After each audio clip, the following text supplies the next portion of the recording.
आता विश्वात्मक हा माझा स्वामी श्री निवृत्ती राजा तो अवधारू वाक्पूजा ज्ञानदेव म्हणे. श्री सद्गुरु सेवा समिती नाशिक यांच्या वतीने आयोजित या प्रवचनमालेच्या या वर्षीच्या अंतिम सत्राला आपण आरंभ करतो आहोत.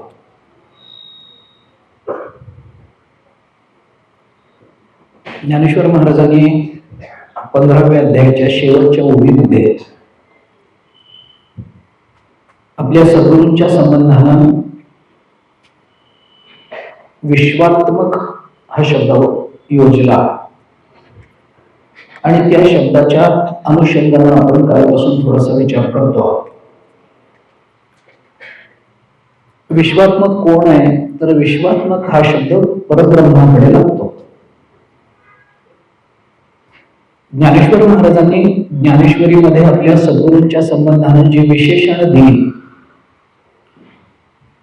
ती ब्रह्मरूप असणारी विशेषण, ब्रह्मस्वरूपाचं चिंतन करणारी, ब्रह्मस्वरूपाचं वाचक असणारी विशेषण ज्ञानेश्वर महाराजांनी ज्ञानेश्वरीमध्ये आपल्या सद्गुरूंच्या संबंधाने योजलेली आहेत. त्याच्यात आता विश्वात्मक हा माझा असं म्हटलंय. हाच शब्द ज्ञानेश्वर महाराजांनी पसायदानाच्या पहिल्या ओळीतही उच्चारला. आता विश्वात्मके देवे. विश्वात्मक कोण आहे तर विश्वात्मक परमात्मा आहे. विश्वात्मक या शब्दाचा विचार करत असताना आपण 2-3 अंगाने त्याचा विचार करून आलो. विश्व हा ज्याचा आत्मा आहे, म्हणजे जो आत्मा आत्मरूपानं विश्वरूपानं प्रकट झालेला आहे. आणि दुसरा अर्थ आपण भक्तिशास्त्राच्या अर्थाने केला होता की आत्म्यावर जसं एखाद्याचं प्रेम असावं तसं संपूर्ण विश्वावर ज्याचं प्रेम आहे. दुसऱ्या जीवाला स्वभिन्न समजलं की ते अज्ञान असतं. ब्रह्मभिन्न पदार्थाची जाणीव हे अज्ञान कार्य आहे. कोणताही पदार्थ जेव्हा दृष्ट्याला दिसतो त्यावेळेला तो दृष्ट्यापेक्षा जर भिन्न दिसत असेल तर दृष्टा हा ज्ञानी न समजता अज्ञानी समजला पाहिजे असं वेदांताचं गणित आहे. पैठण क्षेत्रामध्ये जेव्हा ज्ञानेश्वर महाराज गेले शुद्धीपत्रा करता आणि ते रेड्याच्या मुखातून वेद वदवणं वगैरे हे सगळं हा सगळा प्रसंग ज्या पैठण क्षेत्रामध्ये ज्या वेळेला घडला, मला तो प्रसंग आपल्या समोर मांडवला नाहीच आहे, परंतु त्यावेळेला सगळ्यांनाच तो रेडा दिसला. तिथं कोण होतं तर तिथं मोठे मोठे वैदिक होते, मोठे पंडित होते, मोठे शास्त्री होते, मोठे विद्वान म्हणवल्या गेलेले होते, शास्त्रवेत्ते होते, शास्त्रज्ञ होते, ज्यांना धर्मशास्त्र कळतं, ज्यांना वेदाचा अर्थ कळतो, ज्यांना वेद मुखोद्गत आहे, ज्यांना समाजामध्ये विद्वान म्हणून मान्यता आहे, अशी सगळी मंडळी ज्ञानेश्वर महाराजांच्या समोर उभी होती. पण आश्चर्य याच्यात आहे की या सगळ्यांना तो रेडा दिसला. फक्त एकटे ज्ञानेश्वर महाराज असं म्हणाले की ज्ञानदेव म्हणे तोही माझा आत्मा. बाकी सगळ्यांनाच तो रेडा दिसला. तो रेडा आहे आणि तो रेडा नसून तोही माझा आत्मा आहे. याच्यातलं अंतर जेव्हा आपण लक्षात घेतो त्यावेळेला माझा आत्मा स्वभिन्न पदार्थ जगताला दिसत असला तरी स्वभिन्नता ही नेहमी अज्ञान संबंधाने निर्माण होते, ती अज्ञान कार्य असते. म्हणून स्वभिन्न पदार्थ ही आपला आत्मा आहे असं ज्या वेळेला समजलं जातं त्यावेळेला ते खऱ्या अर्थाने विश्वात्मक शब्दाचं ते प्रतीक असतं. संपूर्ण विश्वावर आत्म्याप्रमाणे प्रेम करणारा आणि संपूर्ण विश्वाला आत्मा समजणारा किंवा आत्मस्वरूपानं अनुभव घेणारा, हे ज्ञानपर लागेल. हा अर्थ ज्ञानपर आहे. पण संपूर्ण विश्वावर आत्म्याप्रमाणे प्रेम करणारा हा भक्तीपर अर्थ आहे. आपण काल त्याचा विचार करून आलो. विश्व हा माझा आत्मा आहे, विश्व माझ्यापेक्षा वेगळं नाही, अशी ज्या वेळेला माणसाला विश्वाची अनुभूती येते, त्यावेळेला ती अनुभूती विश्वाची नसून आत्मस्वरूपाची असते. अगदी सरळ. ज्ञानेश्वर महाराजांनी 18व्या अध्यायामध्ये हे चिंतन केलं. आत्मत्वे देखिला होय तो जया तया दृश्या ते पाहे, ते दृश्य दृष्टेपणाशी होत जाईल तयाचे रूप. ज्ञानोबरांची ओवी बघा आपण. जो आत्मस्वरूपाने मंडित झाला, ज्याला आत्मस्वरूपाचं यथार्थ ज्ञान झालं, तो जया तया दृश्या ते पाहे, तो कोणत्याही दृश्य पदार्थाला पाहू देत. तो दृश्य पदार्थ पाहणाऱ्याला म्हणजे द्रष्ट्याला आपलंच रूप म्हणून समोर दिसायला लागतो. असं जेव्हा सकल विश्वाच्या बाबतीमध्ये व्हायला लागतं, त्यावेळेला ते विश्व म्हणजे आपला आत्मा आहे हे त्याला कळायला लागतं. आणि ती जी अवस्था असते त्याला विश्वात्मक असं म्हटलं जातं. विश्व ज्याचा आत्मा आहे, विश्वावर जो आत्मस्वरूपानं प्रेम करतो, या दोन अर्थाचा विचार काल आपण करून आलो. तिसरा अर्थ ज्ञानेश्वर महाराजांनी विश्वात्मक शब्दाचा आपल्याला दुसऱ्या अध्यायामध्ये सांगताना असं सांगितलं की जो सर्वत्र सर्वही देही जया करिताही धातू नाही, ते विश्वात्मक तूप आहे चैतन्य एक. दुसऱ्या अध्यायामध्ये ज्ञानोबरांनी बोलून दाखवलं. ते विश्वात्मक असं म्हटलेलं असल्यामुळे स्वाभाविक त्याच्या आधी सगळं सांगितलं गेलेलं आहे ते त्या विश्वात्मकाचं लक्षण होतं. आणि या लक्षणाचा विचार करताना आपण 5 अंगाने विचार केला होता.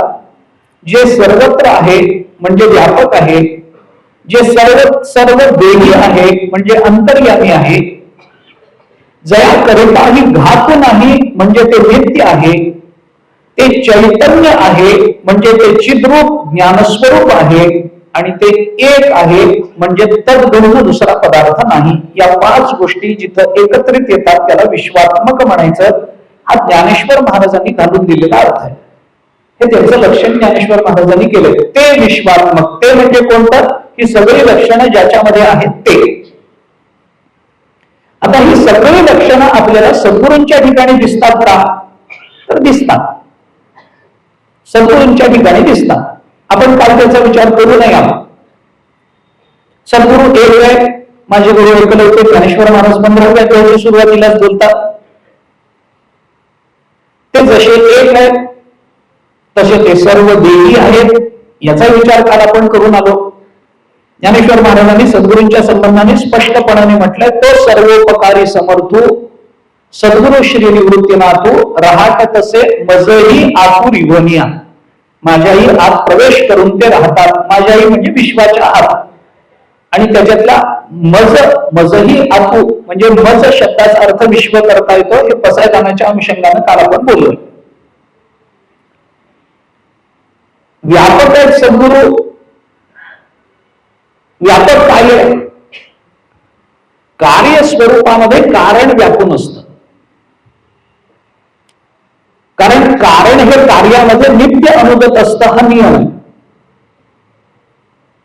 ज्या कारणापासून जे कार्य निर्माण होतं ते कार्य जर त्या कारणाला सोडून राहत असेल तर ते त्याचं कार्य मानलंच जात नाही. उदाहरणार्थ, मातीपासून घट बनतो, मडकं बनतं. तर मातीपासून मडकं बनतं, तर त्या मडक्यामध्ये माती कुठे दाखवा असं जर म्हटलं तर काय दाखवायला पण? अरे सगळं मडकं म्हणजे मातीच आहे. मातीशिवाय ते मडकं निर्माण होऊ शकत नाही, मातीच्या आधाराशिवाय राहू शकत नाही. आणि ते जर फुटलं तर मातीमध्येच विलीन होणार. आपण जेव्हा एखादं मडकं घ्यायला जातो, उन्हाळ्यामध्ये एखादा घट घ्यायला जातो, त्या वेळेला तो घट घेताना आपण जर कुंभार दादाला असं म्हटलं की दादा आम्हाला घट पाहिजे पण माती नकोय, घरात कचरा नकोय, माती वळवून आम्हाला घट द्या, तर तो देऊ शकेल काय? घटामध्ये माती कुठे आहे? घट म्हणजेच माती आहे. त्या घटाच्या कणाकणामध्ये माती व्यापून आहे. कारण मातीला प्राप्त झालेला एक विशिष्ट आकार आणि मातीला प्राप्त झालेलं एक विशिष्ट नाव म्हणजे घट नावाची वस्तू. घट म्हणजे वेदांत आहे. याला वेदांताच्या परिभाषेमध्ये विवर्तवाद असं म्हणतात. तो मुद्दा स्वतंत्र आहे. पण कारणापासून जेव्हा कार्य निर्माण होतं तेव्हा त्या कारणामध्ये होणारा नामरूपात्मक बदल म्हणजे कार्य असतं असं जिथं मानलं जातं त्याला विवर्तवाद म्हणतात. काय वेदांतामध्ये 3 वाद प्रसिद्ध आहेत. एकाला परिणामवाद म्हणतात, एकाला परमाणुवाद म्हणतात आणि एकाला विवर्तवाद असं म्हणतात. वेदांतामध्ये परिणामवाद हा सांख्यांचा आहे, परमाणुवाद हा नैयायिकांचा आहे आणि विवर्तवाद हा वेदांताचा आहे. थोडंसं अवघड प्रकरण आहे पण फार छान आहे.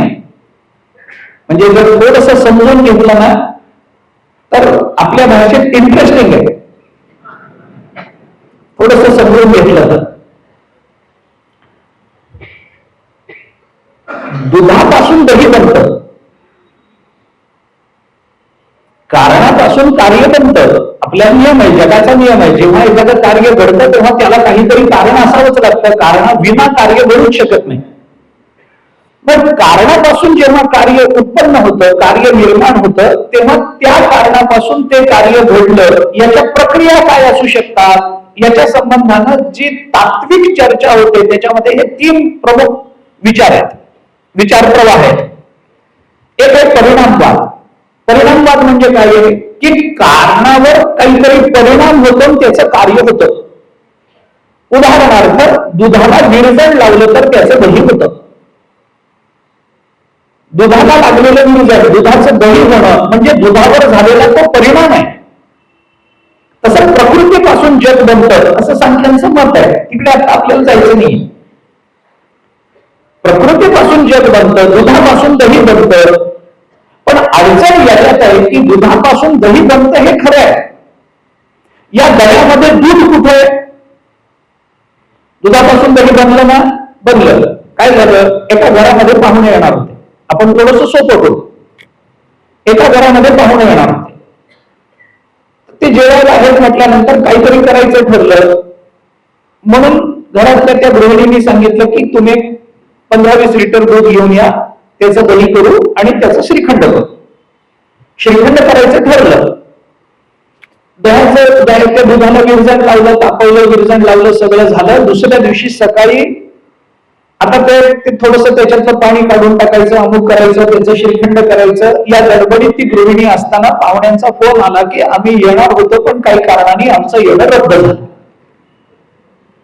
आता हे तर आपले अनुभव आहेत, ह्याच्यात न कळल्यासारखं काहीच नाही. मग आता ते येणार नाही हे कळलं, ठीक आहे, नका काही येणार. दही वाया गेलं ना, अडचण तिथे आहे. त्यांचं न येणं हा मुद्दाच नाहीये. दही वाया गेलं, मग काय करावं? मग त्या गृहिणीने सांगितलं की एवढं दही काय आपल्याला लागणार नाही.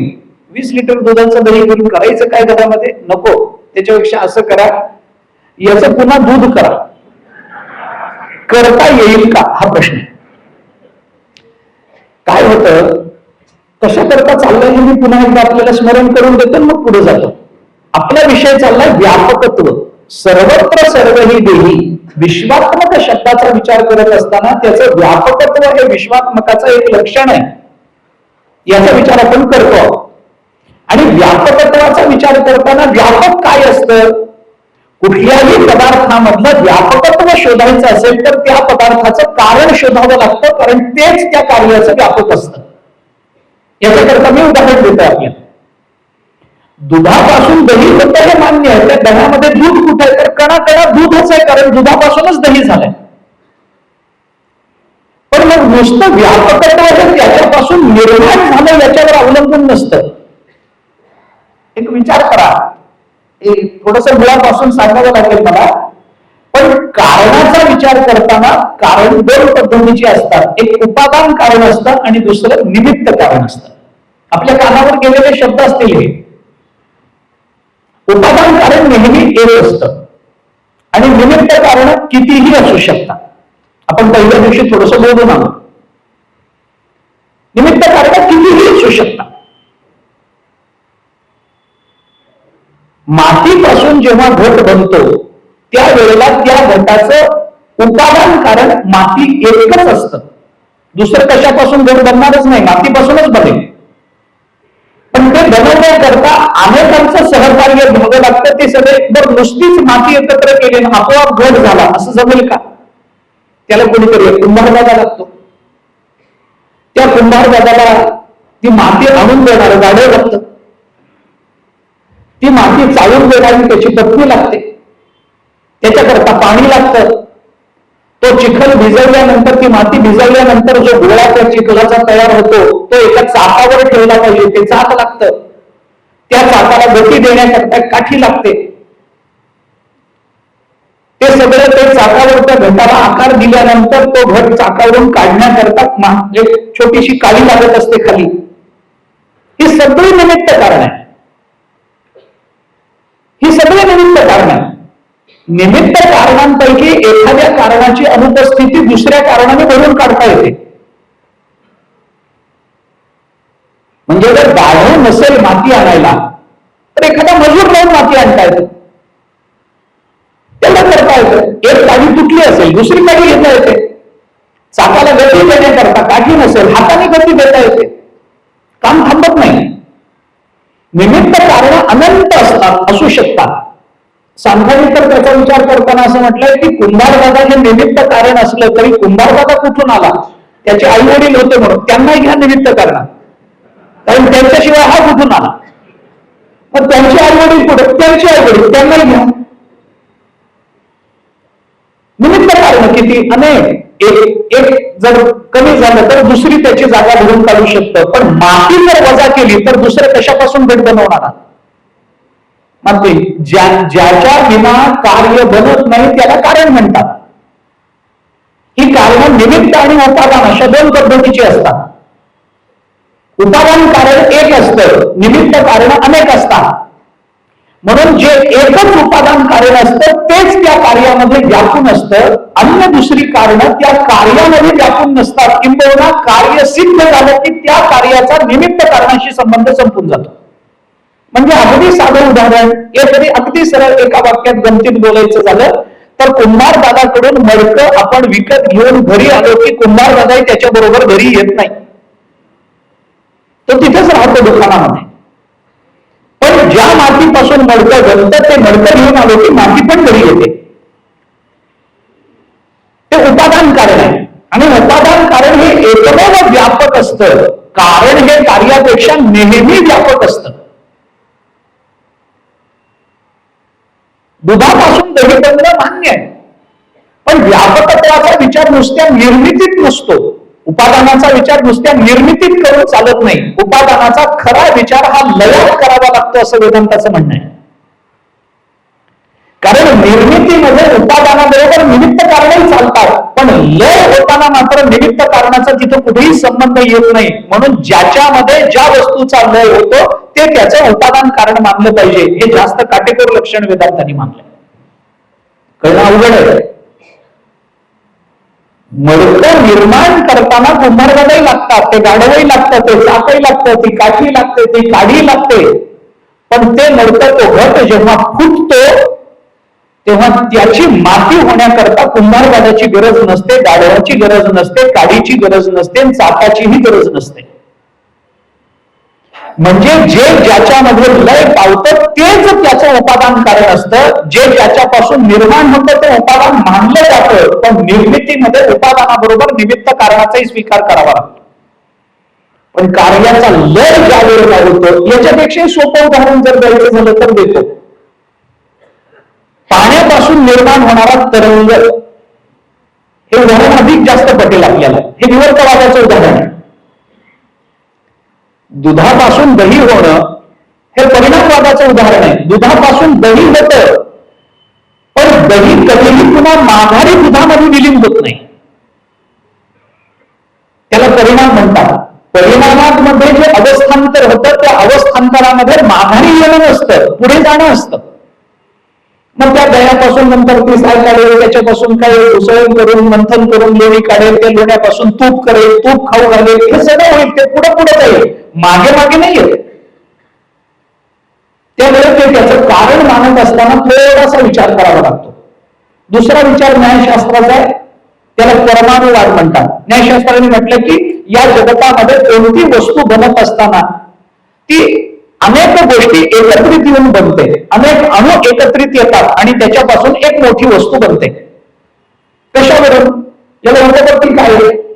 त्याचं कारण सांगताना त्याने उपपत्ती अशी दिली की एखादी वस्तू, एखादा कागद आहे, कागद, तो कागद तुम्ही घ्या आणि फाडा, त्याचे 2 करा, 4 करा, 10 तुकडे करा, 15 तुकडे करा, 200 तुकडे करा, अशा अवस्थेपर्यंत आपण घेत जातो की त्याच्या नंतर आता त्याचा विभाग होत नाही, ते फाडलं जाऊ शकत नाही. तो जो कण असतो ना, की ज्याचा विभागच होऊ शकत नाही, तो कण म्हणजे त्या पदार्थाचा अणू असतो. असे अनेक अणू एकत्रित येतात आणि त्याच्यापासून कार्य निर्माण होतं. याच्यावर शंका आहे. अनेक अणू एकत्रित येऊन कार्य निर्माण होतं. अरे मग कोणत्याही कारणापासून कोणतेही कार्य निर्माण होईल. अणू एकत्रित येऊन कार्य बनणं म्हणजे काय झालं? कशापासूनही काही बनेल असं बनत नाही, त्याच्यापासून तेच बनतं. तुम्हाला जर तेल हवं असेल, तेल, तर घाण्यात तुम्ही घाण्याचं तेल घेत असाल ना, घाण्याचं तेल घेत असताना तेल शेंगादाण्यातून मिळेल, करडीतून मिळेल, सूर्यफुलातून मिळेल, जवसातून मिळेल, तिळातून मिळेल. तुम्हाला जर तेल हवं असेल तर ते कुठून मिळेल? ते तिळातून मिळेल. का मिळेल? कारण ते तिळात आहे म्हणून मिळेल. जर ते तिळात नसतं तर ते तिळापासून मिळेल. मी तुम्हाला सोपं उदाहरण सांगतो. तुम्हाला तेल पाहिजे का? किती किलो पाहिजे मला सांगा, मी व्यवस्था करून देतोय. 5 किलो. चला, 5 किलो तेल तुम्हाला हवं असेल तर एक काम करा, 5 किलो वाळू आणा. कारण आपल्याकडे म्हण आहे, रगडा. वाळूचे रगडीला तेल गळे गळत का? प्रयत्नांची पराकाष्ठा असावी याच्याकरता हे दिलेलं उदाहरण वेगळं. पण वाळूचे कण रगडता आतापर्यंत कुणाचे कडे तेल गळालेलं आहे काय? होत नाही. का? वाळूतून तेल का गळत नाही? कारण वाळूमध्ये नाही म्हणून येत नाही. शेंगादाण्यातून का येतं? कारण ते तिथं आहे म्हणून येतं. म्हणजे कार्य हे त्या कारणापासून बनतं की ते कार्य उत्पन्न होण्यापूर्वी त्या कार्यामध्ये अनुस्यूत असतं, तिथपासूनच ते कार्य निर्माण होतं. कशापासून काही होत नाही. विरजण लावायचं, पाण्याला लावा विरजण, दुसऱ्या दिवशी करतात, नाही ना होत, असं नाही ना होत. कशापासूनही काही होत नाही. नाही त्यांनी सांगितलं असं होत नाही. त्याच्यामध्ये ते नसतं. पण काही गोष्टी एकत्रित आले की एकत्रित येण्यातून काहीतरी नवीन निर्माण होतं. आम्ही तुम्हाला उदाहरण सांगतो आणि सांगा असं उदाहरण.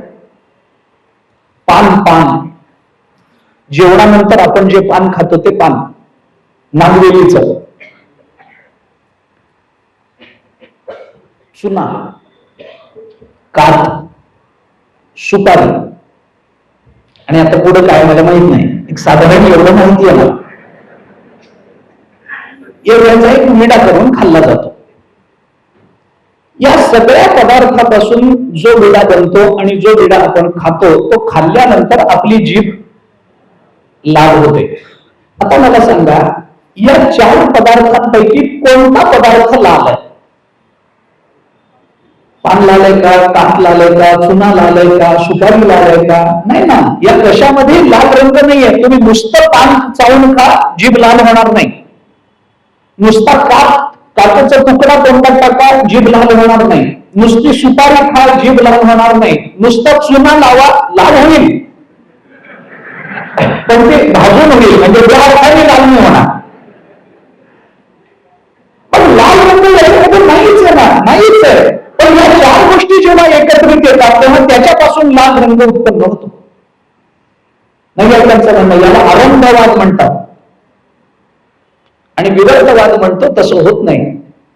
कारणापासून जेव्हा कार्य बनतं तेव्हा कार्य म्हणजे असं स्वतंत्र काहीही नसतं.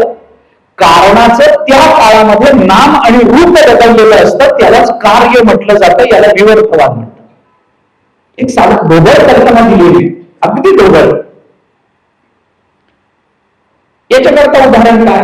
पाण्यावर निर्माण होणारा तरंग. तो पाण्याचा तरंग म्हणजे काय? पाण्यावर निर्माण झालेली लाट म्हणजे काय असतो? काय असतं?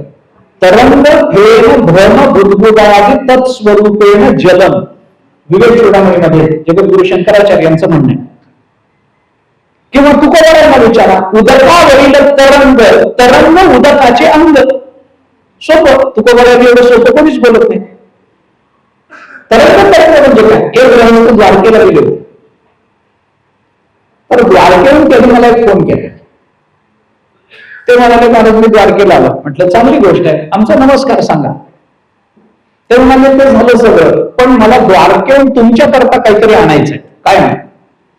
मी म्हटलं काही आणू नका, माझ्याकडे सगळं आहे. ते नाही, पण मला आणायचंच हट्ट. मी म्हटलं ठीक आहे आणा. काय आणू? मी म्हटलं आता तुम्ही कुठे आहे? ते म्हटले समुद्रावर आलो. म्हटलं एक काम करा, एका डबेमध्ये माझ्याकरता त्या समुद्राचा एक तरंग, एक लाट घेऊन या, पाणी नका. तो काय आणेल मला सांगा? तो काय आणेल? लाट आणि पाणी याच्यामध्ये शब्दाचं अंतर सोडलं तर स्वरूपात काय अंतर? काहीच नाही. पाण्यापासून तरंग निर्माण होतो. तरंग हे पाण्याचं कार्य आहे, पण कार्य म्हणजे काय? काहीच नाही, ते पाणीच आहे. ते पाणीच आहे, फक्त त्याचं नाव बदललंय आणि पाण्यावर थोडा उंचवटा आल्यामुळे त्याचं रूप बदललंय, एवढाच फरक पडलाय. पाणी पाणीच आहे. याला म्हणतात विवर्तवाद. परमात्म्यापासून जग ज्या वेळेला बनतं त्यावेळेला परमात्माच जगत रूपानं भेटतो. फक्त त्याला जग असं नाव येतं आणि त्याच्या संबंधानं विविधता दिसायला लागते. हा नामरूपात्मक बदल म्हणजे विश्व आहे, हा विवर्तवाद आहे. म्हणजे या विश्वामध्ये धरून राहिलेलं काय आहे? सर्वत्र व्यापून राहिलेलं काय आहे? तर तो परमात्मा आहे, म्हणून तो विश्वात्मक.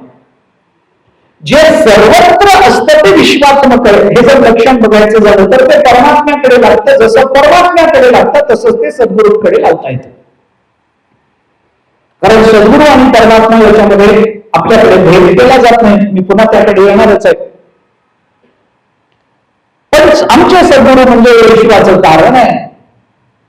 ज्ञानेश्वर महाराजांनी तर 2 ठिकाणी इतक्या सुंदर पद्धतीने विचार मांडला. 18व्या अध्यायामध्ये जय जय देव स्वप्रभ जगदंबुध गर्भनभ असा शब्द वापरला. जगत रूपी ढग ज्या आकाशामध्ये संचार करतात ते आकाश म्हणजे तुम्ही आहात. जगदंबुध गर्भनभ असा शब्द वापरला. नभ म्हटलं सद्गुरूंना व्यापक. आकाश मोठं असतं, ढग वेगळे आणि आकाश वेगळं. आकाशामध्ये ढग येतात. ज्ञानेश्वर महाराजांनीच दिलेलं उदाहरण आहे. आकाशामध्ये ढग येतात, पण ढग नेहमी परिच्छिन्न असतात, येणारे जाणारे असतात. आकाश तसंच असतं, कारण ते व्यापक आहे. वेगवेगळ्या रंगाचे ढग आकाशामध्ये जमा होतात, पण त्याच्यातला एकही रंग आकाश स्वतःला लावून घेत नाही. काळ्या रंगाचा ढग दिसेल, पांढऱ्या रंगाचा दिसेल, तांबड्या रंगाचा दिसेल, जांभळ्या रंगाचा दिसेल, निळ्या रंगाचा ढग दिसेल, पण आकाश या ढगापैकी कशाचाही रंग स्वतःला लावून घेत नाही. तसं विश्वामध्ये अनेक गोष्टी दिसतील, अनेक गुण दिसतील, पण आमचे सद्गुरू याच्यापैकी कोणताही रंग स्वतःला लावून घेत नाही. त्यांचं नाव निवृत्तीनाथ महाराज. जगदंबुध गर्भनभ जय जय देव स्वप्रभ भुवनोद्भवारंभ स्तंभ भवध्वंस. 18व्या अध्यायाची ओवी. जय जय देव स्वप्रभ जगदंबुध गर्भनभ भुवनोद्भवारंभ स्तंभ. हे भुवन कुठून आरंभ झाला? त्याचा तुमच्यापासूनच त्याचा आरंभ आहे. म्हणजे या सगळ्या भुवनाचं कारण आपण आहात. ज्याच्यामध्ये जगत जन्माला येतं असं आकाश म्हणजे आपण आहात. ही भूमिका 17व्या अध्यायामध्ये अजून एक गोड भूमिका ज्ञानोबारांनी सद्गुरूंच्या संबंधानं बोलून दाखवली. याच अर्थाची तिथे गणेशाचं रूपक केलंय. सद्गुरू म्हणजे गणेश आहे. ते गणेशाचं काय काय कसं कसं वेगवेगळं सांगितलं. त्याच्यामध्ये गणपतीचे डोळे गणपतीचे डोळे, हे डोळे कसे असतात? एकदम बारीक. टपोऱ्या डोळ्याचा गणपती अजून मी तरी पाहिला. तुम्ही बघितलं असेल तर मला माहिती नाही, कारण आता आर्टिफिशियल इंटेलिजन्सच्या माध्यमातून काय काय होईल हे सांगता येणार नाही पुढे. पण हत्तीचे डोळे नेहमी बारीक असतात आणि ते डोळे बारीक आहेत. आणि आमचे सद्गुरू म्हणजे गणपती आहे याचा विचार करताना तुमचे डोळे बारीक आहेत, पण बारीक आहेत म्हणजे त्याच्यात सामर्थ्य फार आहे. काय सामर्थ्य आहे हे सांगताना ज्ञानेश्वर महाराजांनी सांगितलं, तुमचे डोळे बारीक आहेत, पण या बारीक डोळ्यांमध्ये असं सामर्थ्य आहे की तुमचे डोळे उघडले की या विश्वाचा जन्म होतो आणि तुमची पापणी मिटली की या विश्वाचा लय होतो. हे सामर्थ्य तुमच्या डोळ्यात आहे. ज्ञानोबांचे शब्द सांगतो, दैविकी दिठी पाहता सामी छोटी तरी मिलनी. मिलन आणि उन्मिलन. मिलन म्हणजे डोळे बंद होणं, उन्मिलन म्हणजे डोळे उघडणं. आपण गणपती बसवताना भाद्रपदामध्ये नेत्रोन्मिलन करत असतो. आपल्याला प्राणप्रतिष्ठा करत असताना दुर्वेच्या काडीला तूप लावून ते गणपतीच्या डोळ्याला लावतो ना प्राणप्रतिष्ठेला, त्याला नेत्रोन्मिलन विधी म्हणतात. नेत्रोन्मिलन काय आहे? नेत्रोन्मिलन म्हणजे नेत्राचं उन्मिलन, म्हणजे त्याचे डोळे उघडणं. उन्मिलन म्हणजे उघडणं, मिलन म्हणजे बंद होणं. दोन पापण्यांचं मिलन झालं म्हणजे पापणी बंद झाली आणि उन्मिलन झालं म्हणजे ती पापणी उघडली. मिलन उन्मिलनी, त्या पापण्यांचं मिलन झालं की या विश्वाची समाप्ती झाली आणि त्या पापण्या उघडल्या, डोळे उघडल्या की हे विश्व जन्माला. दैविकी दिठी पाहता सानी तरी मिलन उन्मिलनी उत्पत्ती प्रलय दोन्ही. हे लीलाची दाविसी. लीला शब्द सहजता या अर्थाने वापरला जातो. लीला म्हणजे सहजता. आपल्या मराठीमध्ये लीलया असा शब्द वापरतो ना आपण, लीलया. लीलया म्हणजे अगदी सहजतेने त्याने ते काम केले. ब्रह्मसूत्रामध्ये लोकवस्तू लीला कैवल्यम असं एक सूत्र आहे आणि त्याच्यावर भाष्य करताना लीला शब्दाचा अर्थ सांगताना आचार्याने हा अर्थ सांगितला की लीला म्हणजे सहजता. संकल्प रहित असणारी सहज क्रिया म्हणजे लीला असते. म्हणजे आपण श्वासोश्वास करतो, आपल्या डोळ्यांची उघडझाप चालू असते, तर हे डोळ्याची पापणी लवताना आपण आपलं लक्ष तरी जातं का? आपण संकल्प करतो का की आता बराच वेळ झाला पापणी मिटली पाहिजे ना, आता उघडली पाहिजे, असं संकल्प करून आपण पापण्यांची उघडझाप करतो. अरे ती सहजतेने होत असते. त्याच्या मागे संकल्प नाही आहे, त्याच्या मागे कष्ट नाही आहे, त्याच्या मागे परिश्रम नाही आहे, त्याच्या मागे विचार नाही आहे. सहज क्रिया म्हणजे लीला. भागवतामध्ये भगवंतांनी गोवर्धन पर्वत उचलला, तो कसा उचलला हे सांगताना लीला शब्द वापरला. दधार लीलया कृष्ण छत्राकमिव बालकः, भागवतातले शब्द आहेत.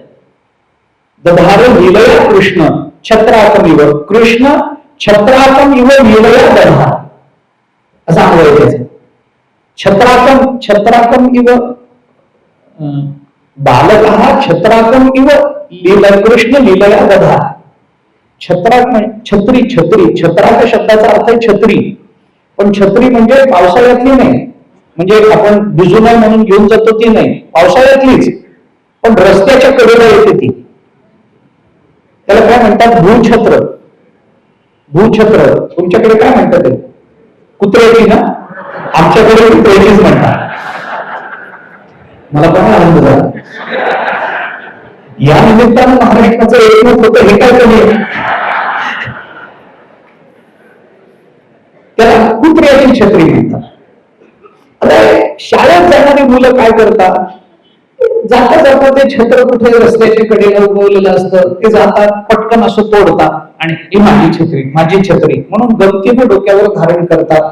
ते जेवढ्या सहजतेनं करतात ना, तेवढ्या सहजतेनं भगवंतानी गोवर्धन डोक्यावर धारण केला असं सांगतात. बालक हा छत्राक किंवा कृष्ण लीलया दधा, इतक्या सहजपणे भगवंताने गोवर्धन पर्वत धारण केलं. त्याला लीला म्हणतात आपल्याकडे. त्याच्याकरता मी सांगत होतो हे सगळं. सांगा मुद्दा काय चालला होता ते बघा ना. भगवंताचे गणेशाचे डोळे बारीक आहेत. दैविकी दिटी पाहता सानी नीलमय उत्पत्ती प्रलय दोन्ही. नीलम आणि उन्मलातून या जगताची उत्पत्ती होते आणि या जगताचा प्रलयही होतो. कारण सद्गुरूंनी बघायचं नाही असं ठरवलं की ती वस्तू नसतेच, आणि त्यांनी बघायचं आहे असं ठरवलं तरच त्या वस्तूचं अस्तित्व. वेदांतामध्ये काय आहे मी गंमत सांगतो. सिद्धांत कसे असतात बघा. आपण आपल्याला जर व्यवहारामध्ये त्या सिद्धांताचा अनुभव येत नसेल ना तर त्या सिद्धांताला सिद्धांत मानायला मी पण तयार नाही, कोणीच तयार नाही. पण आपल्याला हे अनुभव येतात. फक्त वेदांताच्या परिभाषेमध्ये मांडले जातात म्हणून ते कठीण वाटत असतात, नाहीतर फार सहज आहे, सोपं आहे. मी तुम्हाला उदाहरणाने सांगतो. याला दृष्टीसृष्टीवाद असं म्हणतात. मी आधी सिद्धांत सांगतो, उदाहरणही सांगतो तुम्हाला. वस्तूची सत्ता ही त्या वस्तूच्या अस्तित्वावरून न ठरता त्या वस्तूच्या ज्ञानावरून ठरते, असा सिद्धांत आहे. आणि हा खरा सिद्धांत आहे. वस्तू आहे म्हणून वस्तू आहे असं नाही आहे. वस्तूची सत्ता, वस्तूचं अस्तित्व हे त्या वस्तूची सत्ता नाही आहे. त्या वस्तूचं ज्ञान असेल तर त्या वस्तूची सत्ता माना, नाहीतर मानायची नाही. नुसतं अस्तित्व हे त्याला कारण नाही. वस्तूची सत्ता वस्तूच्या अस्तित्वावरून न ठरता त्या वस्तूच्या ज्ञानावरून ठरते. मी उदाहरण सांगतो तुम्हाला. आपल्या घरातल्या माळ्यावरती आपल्या आजोबा पंजोबा किंवा आजी पणजीनं घेतलेली एखादी वस्तू, एखादं भांड असतं. त्या माळ्यावर कधीतरी टाकलेलं असतं, कधी ते आपण उघडून बघत नाही, कधी त्याच्याकडे आपलं लक्ष जात नाही. पण आपल्या शेजारच्यांना माहिती असतं, त्यांची बारीक नजर असते. त्यांना माहिती असतं की यांच्या आजोबांनी हे घेऊन ठेवलेलं. मग ते मागायला, अहो अशी अशी वस्तू तुमच्या आजोबांनी घेऊन ठेवली होती. आपल्या घरातच ती असते. पण आपण काय सांगतो, नाही अशी कोणती वस्तू आमच्या घरात नाही. वस्तू कुठे आहे? आमच्याच घरात आहे. मग आम्ही ती वस्तू नाही म्हणून का सांगतो? अस्तित्व असूनही आम्ही त्या वस्तूला का नाकारतो? कारण अस्तित्व असूनही त्या वस्तूचं ज्ञान नाहीये म्हणून ती वस्तू नाकारली जात असते. किती छान सिद्धांत आहे वेदांताचा. आणि हे कुठेही बघायला मिळतं, कुठेही अनुभवता येतं. जोपर्यंत आमची दृष्टी जाऊन त्या वस्तूचं अस्तित्व आम्हाला ज्ञानरूपाने होत नाही, तोपर्यंत आम्ही त्या वस्तूचं अस्तित्व स्वीकारत नसतो. बऱ्याच वेळेला एखादं कार्य आपण करत असतो, आपला मित्र आपल्या जवळ येऊन बसलेला असतो, पण आपण आपल्या कामात इतके गुंग असतो की तो येऊन बसला हेही आपल्याला कळत नाही. मग 15-20 मिनिटांना काहीतरी कारणाकरता आपली दृष्टी वर जाते. त्याच्याकडे गेल्यानंतर मग आपण तू कधी आला? अर्धा तास झाला. मग अर्ध्या तासापासून त्याचं अस्तित्व आहे तर आम्हाला का जाणवलं नाही? कारण वस्तू आहे पण वस्तूचं ज्ञान नव्हतं म्हणून वस्तूचं अस्तित्व आम्ही स्वीकारत नसतो. त्याला दृष्टीसृष्टीवाद असं म्हणतात. आणि हे कुठेही आपण तपासून बघा. जोपर्यंत त्या वस्तूचं ज्ञान नाही तोपर्यंत त्या वस्तूची सत्ता, त्या वस्तूचं अस्तित्वच आम्ही मानत नसतो. त्याचं ज्ञान पाहिजे. मी एका ठिकाणी कीर्तनाला गेलो होतो. ही गंमत म्हणून अनुभव सांगतो तुम्हाला. गंमत म्हणून घ्या. लांबून प्रवास करून गेलो. तिथे श्रीमंत व्यक्ती होते.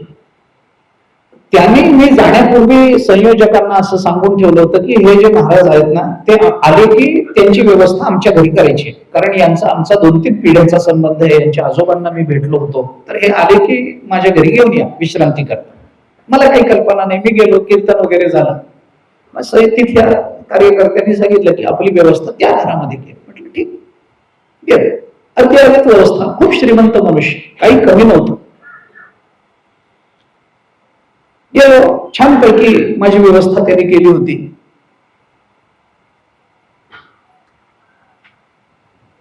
थकलो होतो, जेवण वगैरे केलं. भूक लागली होती, जेवण केलं, थकलो होतो.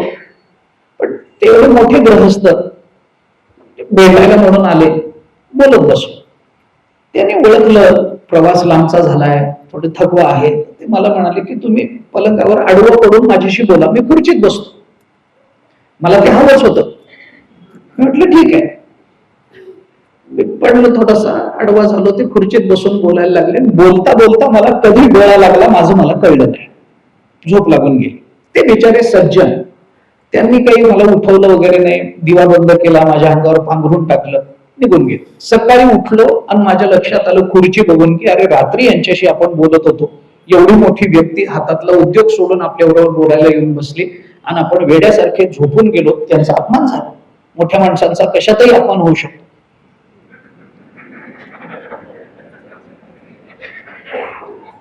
मग उठल्याबरोबर त्यांची क्षमा, म्हटलं भाऊसाहेब माफ करा, मला काही अपमान करायचा नव्हता, पण खरंच इतका थकलो होतो की बोलता बोलता कधी डोळा लागला काही कळलं नाही.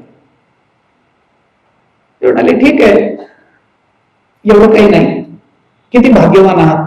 कशाचं भाग्य? म्हटलं तुम्हाला सहज डोळा लागला. डोळा लागायला भाग्य काय करायचं? तुम्ही आमच्या प्रवचन कीर्तनाला या, आम्ही कितीतरी भाग्यवान दाखवतो, तर काही कमीच नाही. भाग्यवानांना आपल्याकडे कमी नाही.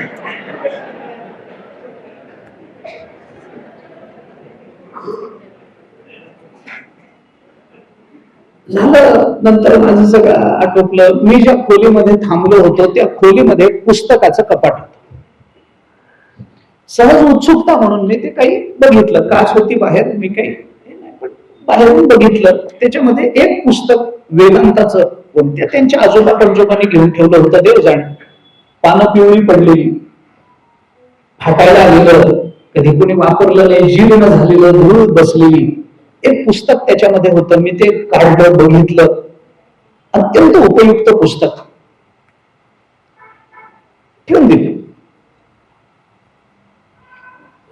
काढलं, मी पाहिलं, उपयुक्त आहे हे कळलं मला. मला आवश्यक होतं, माझ्यासारख्या कोणत्याही विद्यार्थ्याला अतिशय गरजेचं आवश्यक असं पुस्तक सहसा मिळत नव्हतं. पुस्तक काढलं, बघितलं, फक्त सवय नव्हती म्हणून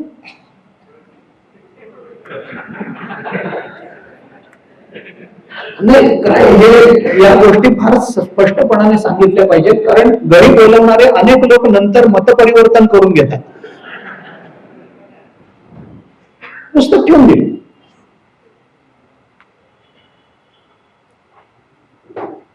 ठीक आहे त्यांच्याकडे निघाला. ते म्हणाले काय कार्यक्रम? दुसऱ्या गावाला जायचे, पुढे प्रवास आहे. त्यामुळे माझी एक विनंती आहे. बोला. त्यामुळे तुमचा आमचा 3 पिढ्याचा संबंध आहे. म्हणलं हो. त्यांनी त्यांचा इतिहास सांगा. म्हणजे आम्ही खेड्यात राहत होतो, तुमचे आजोबा आमच्या घरी आले होते, आमचे गुरु आहेत. म्हटलं ठीक, आमच्याकडे आले होते, पण आमचं इतकं दारिद्र्य, झोपडीत राहायचो आम्ही, पण ते आले आमच्या घरी. त्यांना काही समर्पण करावं म्हणजे त्यावेळेला महाराज आमच्या खिशामध्ये 4 आणे 8 आणे सुद्धा नव्हते. इतक्या दारिद्र्यात दिवस काढले. पण आता सगळी अनुकूलता आहे. म्हणजे चांगलं आहे, भगवंताची कृपा आहे. प्रारब्धाने अनुकूलता दाखवली, सहाय्य केलंय, तुमचे प्रयत्न, तुमचे परिश्रम, सगळे अनुकूलता आहे. आनंद आहे ना, आता संपलं. ते म्हणले नाही. का? ते म्हणले काही नाही, त्या वेळेला काही देत आलं नाही. आज तुम्ही माझ्या घरी आला, मला तुम्हाला काहीतरी द्यायचंय. किती देऊ सांगा. मी म्हटलं खरंच सांगू का? म्हणजे खरंच सांगा, तुम्ही फक्त आकडा सांगा, मी सुटकेस भरून तयार ठेवतो. म्हटलं खरं सांगू? खरं सांगा. मी म्हटलं मला तुमचा एक नवा पैसा नको. तुम्ही का? म्हटलं देवाने मलाच इतकं दिलंय की माझं मला सरत नाही, मी तुमचं घेऊन करू काय? तेव्हा असं काय म्हणतात, काहीतरी घेतलं पाहिजे. म्हटलं खरंच नको. रोज आम्ही बाहेर फिरतो, सकाळ संध्याकाळचं अन्न रोजचं बाहेर असतं, आमच्या घरचं सिलेंडर संपत नाही, मी तुमच्याकडून पैसे घेऊन जाऊ करू काय? गरज काय मला त्याची? माझं मला देवाने भरपूर दिलंय, कमी दिलं नाही देवाने मला, भरपूर उदाहरण कृपा केली, काही कमी नाही. तेवढं नाही, पण मला काहीतरी द्यायचं, माझी विनंती आहे. म्हटलं ठीक आहे,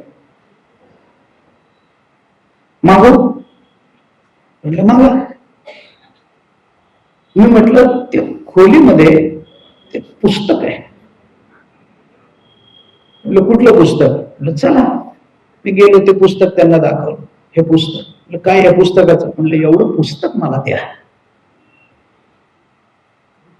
म्हणले हे काय पुस्तक आहे? आहे तुमच्या घरात.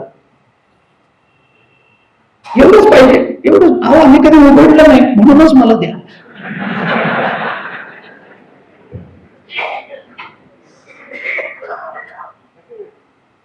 एवढंच पुस्तक हवंय? एवढंच पुस्तक द्या, काही नको, बाकी एक पैसा नको तुमचा.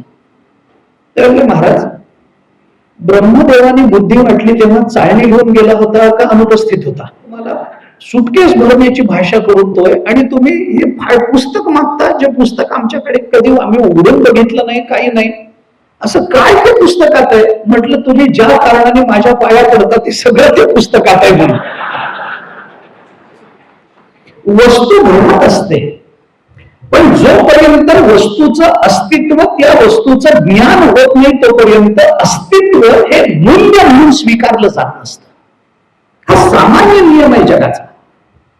आमचे सद्गुरू ज्या वेळेला या विश्वाकडे बघण्याची इच्छा करून डोळे उघडतात त्याच वेळेला ती सृष्टी जन्माला येते. कारण ते जोपर्यंत सृष्टीकडे बघत नाही तोपर्यंत आमच्या दृष्टीने त्या सृष्टीचा अभावच आहे. उत्पत्ती प्रलयो दोन्ही लीलाची दाविसी, ज्ञानेश्वर महाराजांचं म्हणणं आहे. म्हणजे या जगताचं कारण आमच्या सद्गुरूंची दृष्टी आहे. आमचे सद्गुरू हे विश्वाचं भुवनोद्भवारंभ स्तंभ भवध्वंस जगदंबुदगर्भमध हे शब्द काय सूचित करतात? काय सूचित करतात? सद्गुरू या जगताचं उपादान कारण आहे. त्यांच्या इच्छेवर या जगताची निर्मिती जर होत असेल तर या जगतामध्ये व्यापून असणारं कोणी असेल तर ते आमचे सद्गुरू आहेत. सर्वत्र या शब्दाच्या विस्ताराकरता एवढं बोलावं लागेल. सर्वत्र सर्वही देही जया करिताही घातू नाही. मारण्याचा प्रयत्न केला तरी ते संपत नाही. परमात्मा तत्वाचा विचार करताना ही भाषा आहे ना, अजो नित्य शाश्वतोयम पुराणो न हन्यते हन्यमाने शरीरे. गीता बोलते ना, अजो नित्य शाश्वत अयम पुराण न हन्यते हन्यमाने अभि. अरे याला मारण्याचा प्रयत्न केला तरी हे मरत नाही. जया करिताही घातू नाही.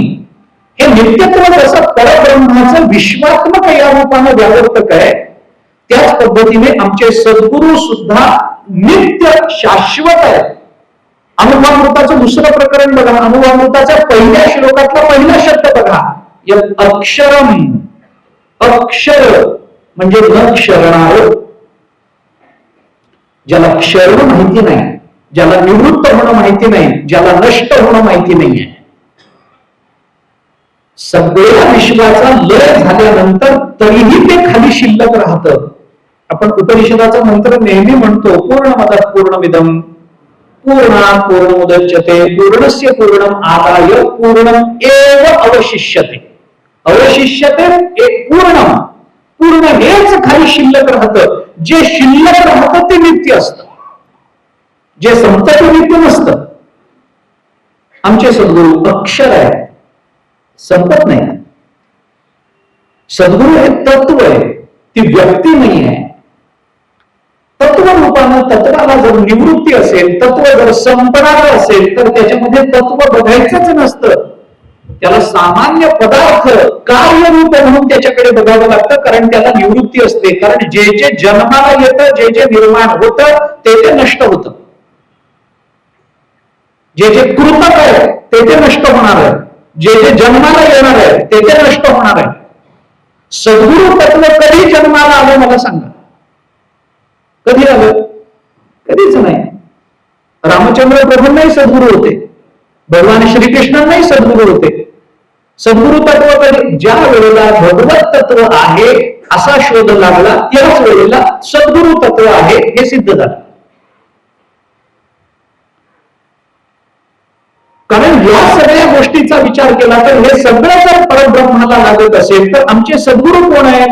गुरु साक्षात परब्रह्म तस्मै श्री गुरवे नमः. परमात्मा आणि सद्गुरू आपण सुरुवातीला पहिल्या दिवशी त्या संबंधामध्ये बोललो होतो, आपल्या स्मरणात असेल.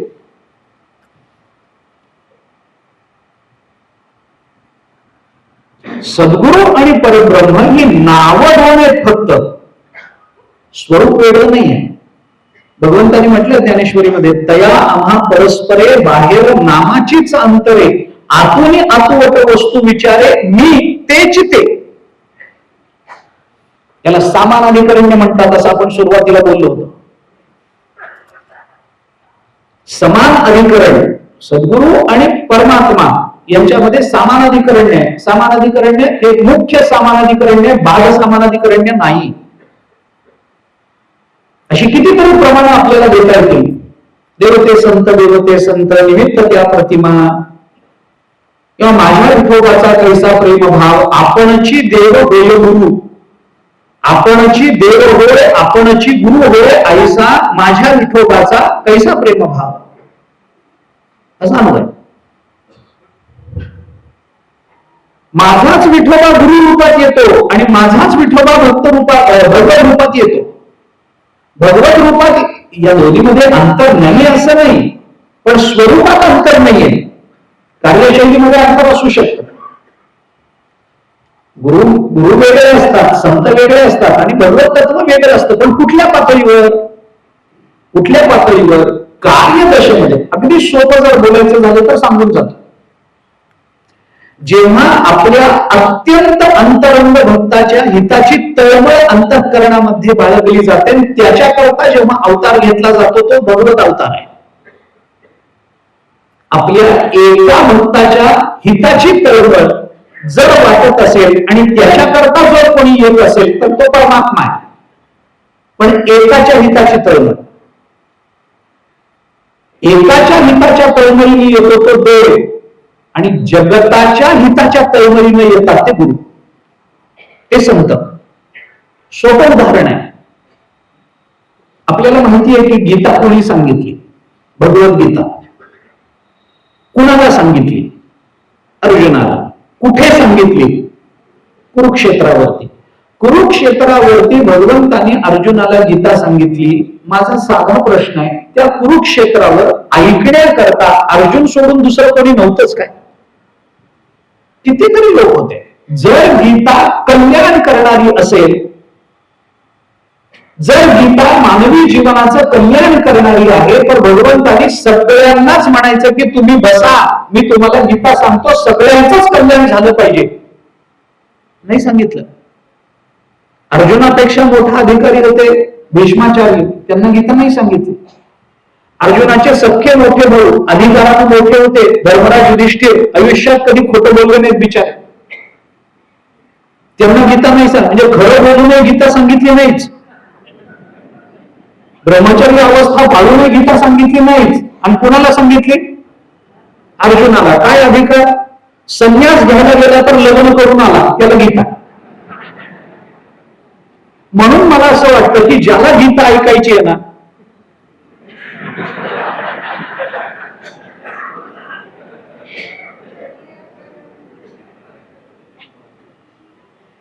सगळ्यांना सांगायला पाहिजे होते, नाही सांगितली. एकट्या अर्जुनाला, एकट्या. पण हीच गीता जेव्हा ज्ञानेश्वर महाराजांच्या हाताला लागली ना,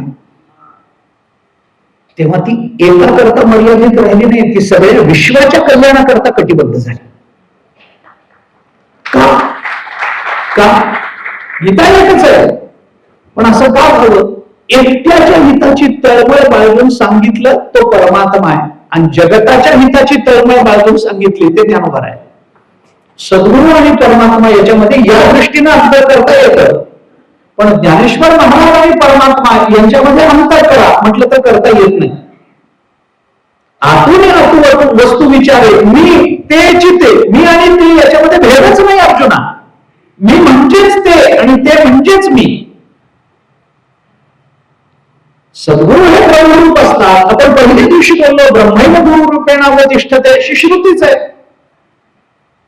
परब्रह्मच गुरु रूपाने प्रकट होतं. म्हणून त्याचं मुख्य समानाधिकरण्य मानायचं असतं, कारण आम्हाला प्रतिभा दोन दिसतात. त्याचं मुख्य समानाधिकरण्य असतं.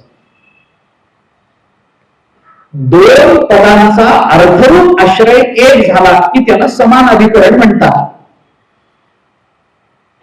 दोन पदांचा अर्थरूप आश्रय एक झाला की त्याला समान अधिकरण म्हणतात. आणि ज्या एका पदार्थाच्या अधिकरणावर त्या दोन वस्तू असतात, त्या दोन वस्तूंचा परस्पर संबंध निर्माण झाला की त्याला समानाधिकरण्य असं म्हणतात. समान अधिकरण या शब्दाचं भाववाचक समानाधिकरण्य असं होतं. ही समानाधिकरण्य दोन पद्धतीने, एक मुख्य समानाधिकरण्य आणि एक बाह्य समानाधिकरण्य. स्वरूप आणि सत्ता एक असताना, म्हणजे वस्तुतः त्या दोन पदार्थामध्ये भेद नसताना, जी दोन पद भिन्न अर्थाचा बोध करून देतात त्या दोन पदार्थामध्ये मुख्य समानाधिकरण्य मानायचं असतं. आता हे अवघड आहे. त्याला वेदांताने उदाहरण दिलं घटाकाश आणि महाकाशाचं. एखादं मडकं आपण जमिनीवर ठेवतो रिकाम, तेव्हा त्या मडक्यामध्ये काय आहे? आकाश. त्या मडक्यामध्ये आकाश आहे म्हणून त्याला घटाकाश असं म्हणायचं. घटामधलं आकाश म्हणून घटाकाश. आणि त्याला सोडून बाहेरचं जे आकाश आहे, जे संपूर्ण घट सोडून बाहेर सगळीकडे पसरलेलं आहे, त्याला म्हणायचं महाकाश. आता काय झालं की ते घटामध्ये आकाश आहे त्याला घटाकाश म्हणा, बाहेरचं आकाश आहे त्याला महाकाश म्हणा. तो घट उचलून नेताना हातातनं सुटला आणि पडला, फुटला. घट फुटला की घटातलं आकाश कुठं जातं? महाकाशात जातं. बरोबर आहे ना? 100% चूक आहे. का चूक आहे सांगतो. का चूक आहे सांगतो. मला दोष नाही काढायचा, पण काटेकोर विचार करता आला पाहिजे. याच्याकरता वेदांत नेहमी आपल्याला ती दक्षता घ्यायला भाग पाडतो. तत्वज्ञानाचा उपयोग हा आपल्या जीवनामध्ये व्यवहारात होतच नाही असं समजूच नका. जे तत्वज्ञान आमच्या व्यवहाराला शुद्ध बनवत नाही ते तत्वज्ञान म्हणायच्या लायकीच नसतं. तत्वज्ञानाचा मुख्य उपयोग, तत्वज्ञानाचा मुख्य उपकार आपल्यावर हा असतो की तत्वज्ञान आम्हाला कोणत्याही वस्तूचा आणि प्रसंगाचा काटेकोर विचार करायला शिकवत असतं. हे जास्त महत्वाचं आहे. आणि चांगला विचार करणं हेच मनुष्यत्वाचं व्यावर्तक आहे. आम्ही का माणूस आहोत की कारण आम्हाला चांगला विचार करता येतो म्हणून आम्ही माणूस आहोत. नुसता विचार करता एवढाही तुला विचार करता येत नाही का गाडो कुठला असं म्हणणारे लोक आहेतच की. थोडासा विचार करता आला पाहिजे. तुकोबारांनी म्हटलं, मी गमत म्हणून सांगत असतो, विचार नाही नर खर तो पैसा, पाठी वाहे ज्ञान भार लगड जायचा, असं तुकोबारांनी म्हटलं. ज्या नराजवळ विचार नाही तो नर नसून खर आहे असं तुकोबारांचं म्हणणं. खर शब्दाचा अर्थ आहे गाढव आणि नर शब्दाचा अर्थ आहे माणूस. नर म्हणजे माणूस आणि खर म्हणजे गाढव. न काढून ख ठेवलं की माणसाचा गाढव होतो. न आणि ख, माणसाचा गाढवामध्ये अंतर किती आहे? न ख एवढंच आहे, एवढंच अंतर आहे.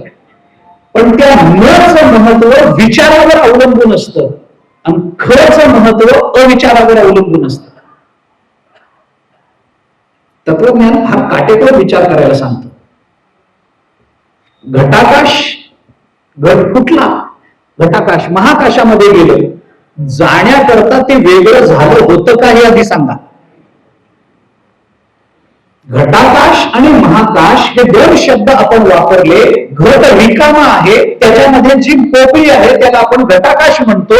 त्याला ज्या वेळेला आम्ही घटाकाश म्हणतो त्या वेळेला ते आकाश या बाहेरच्या आकाशापेक्षा वेगळं झालं होतं का? आणि मग जे वेगळं झालंच नव्हतं ते त्याच्यामध्ये जाईलच कसं? मग घटाकाश आणि महाकाश काय? अरे नावाला ही दोन पदं वापरली आहे. वास्तविक या दोन्ही आकाशाचे स्वरूपही एकच आहे, त्या दोन्ही आकाशाची सत्ताही एकच आहे. पण स्वरूप आणि सत्ता एकच असताना जी दोन पदं भिन्न अर्थाचा बोध करून देतात, भिन्न पदार्थाचा बोध करून देतात, तेव्हा त्या दोन पदार्थामध्ये जे समान अधिकरण मानावं लागतं त्याला मुख्य समान अधिकरण्य मानावं लागतं, कारण त्या दोघांमध्ये मुळातच भेद नसतो. आणि बाध सामानाधिकरण्यामध्ये त्याचं लक्षण वेगळं आहे. ज्या दोन पदार्थ काय होतं, आता त्याचा विचार सांगतो, थोडस शास्त्रीय परिभाषेत सांगतो, खुलासा करतो. एका विभक्तीच्या बलानं जी दोन पद भिन्न सत्ता आणि भिन्न स्वरूप असणाऱ्या दोन पदार्थाचा बोध करून देतात, तेव्हा त्या दोन पदार्थामध्ये बाध सामानाधिकरण्य मानावं लागतं असा नियम आहे. मला माहिती उदाहरण द्यावं लागणार आहे, बरोबरच आहे. बऱ्याच वेळेला काय होतं, मी पुन्हा एकदा सांगतो, एका विभक्तीच्या बलानं, बारीक आहे का, एका विभक्तीच्या बलानं जी दोन पद, दोन्ही पदाची विभक्ती एक असली पाहिजे, जी दोन पद एका विभक्तीच्या बलानं भिन्न सत्ता आणि भिन्न स्वरूप असणाऱ्या दोन पदार्थांचं ऐक्य दाखवतात, तिथं बाध सामानाधिकरण्य करावं लागतं असा नियम आहे. मीमांसेमध्ये त्याला उदाहरण आलंय स्थाणुर वै पुरुषः. काय होतं, एखाद्या वेळेला संध्याकाळच्या वेळेला वठलेलं झाड असतं, किंवा आपल्या वेदांतातलं उदाहरण द्यायचं झालं तर दोरीवर सर्पाचा भ्रम होतो. रज्जू सर्प म्हणतो आपण त्याला. दोरीवर सर्पाची संध्याकाळची वेळ असते, थोडासा मंद अंधकार असतो, दिवे लावलेले नसतात. अशा वेळेला आपण गडबडीतून दारातून गडबडीत असताना, दारातून घरात जाताना एखादी दोरी वेगळी वाकडी पडलेली असते आणि आपल्याला पटकन असं वाटतं की अरे हा साप आहे. आपण साप साप साप साप करून घाबरतो. आता दोरी आणि साप या दोन गोष्टी, या दोन्हीची सत्ता आणि या दोन्हीचं स्वरूप वेगवेगळं की नाही, वेगवेगळं. सर्प काही खरा नाहीये, तो प्रातिभासिक सत्तेत आहे, आणि दोरी ही व्यावहारिक सत्तेत आहे. दोन्हीची सत्ता वेगळी, दोन्हीचं स्वरूप वेगळं, पण तरीही आम्हाला त्या दोन पदार्थांना एक झाल्याचा भ्रम होतोच की नाही. ते दोन्ही पदार्थ एकच आहेत असा भ्रम आम्हाला होतो की नाही. दोन्ही पदार्थाचं ऐक्य दाखवलं जातं. अशा वेळेला काय करावं लागतं, बाध सामानाधिकरण्य करावं लागतं. स्थाणुर वै पुरुषः, पण विभक्ती एक लागते. स्थाणु प्रथमा आणि पुरुष प्रथमा, दोन्हीची प्रथमा, दोन्ही विभक्ती एक लागते. विभक्ती एक असावी, दोन पदार्थाचं स्वरूप एक नसावं, दोन पदार्थाची सत्ता एक नसावी, पण तरीही ती दोन पद आम्हाला एका पदार्थाचा बोध करून देत असतील तर तिथं आम्हाला बाध सामानाधिकरण्य करावं लागतं. पदार्थाचं ऐक्य दाखवतात त्या दोन पद्धती. स्थाणुर वै पुरुषः, संध्याकाळच्या वेळेला, रात्रीच्या वेळेला अंधारातून जात असताना एखादं वठलेलं झाड मध्ये उभं असतं, त्याच्या दोन फांद्या अशा असतात, वठलेलं झाड असतं, अंधकार पडत आलेला असतो, आणि अशा वेळेला माणसाला लांबून वाटतं की कुणीतरी माणूस हात पसरून उभा आहे. स्थाणुर वै पुरुषः. स्थाणु आणि पुरुष ही दोन्ही पद एका विभक्तीच्या बलानं भिन्न सत्ता आणि भिन्न स्वरूप असणाऱ्या दोन पदार्थाचं ऐक्य दाखवतात. स्थाणु वेगळा असतो आणि पुरुष वेगळा असतो, पण त्या दोन पदार्थाचं ऐक्य दाखवलं जातं. तिथं बाध सामानाधिकरण्य करावं लागतं, कारण त्याचं ज्ञान करून घेताना त्याच्यामध्ये एकाचा बाध करावा लागतो आणि एकाचा स्वीकार करा. हा पुरुष नाही, अरे हे झाड आहे, म्हणजे पुरुषाचा बाध करून झाडाचं ज्ञान करून घ्यावं लागतं. याला बाध सामानाधिकरण्य म्हणतात. कशा करता निघालं, सद्गुरु आणि परमात्मा यांच्यामध्ये बाध सामानाधिकरण्य नसतं. सद्गुरूंच्या देहाचा बाध करा, नाही, ते सद्गुरु जसे आहेत तसे परब्रह्म आहेत. ज्ञानेश्वर महाराजांनी विश्वात्मक म्हणण्याच्या मागच्या ज्या भावना ज्ञानोबरांच्या आपल्याला दिसतात ना, त्याच्यामध्ये आता विश्वात्मके देवे, देव आणि विश्वात्मक या दोन्हीचं मुख्य सामानाधिकरण्य आहे. विश्वात्मक हा माझा स्वामी श्री निवृत्ती राजा, इथं विश्वात्मक आणि निवृत्ती राजा या दोन शब्दाचं मुख्य सामानाधिकरण्य आहे. याच्यामध्ये निवृत्तीनाथ महाराजांच्या नावाचाही बाध करायचा नाहीये, कारण निवृत्तीनाथ महाराजांचं नाव सुद्धा स्वरूपच आहे.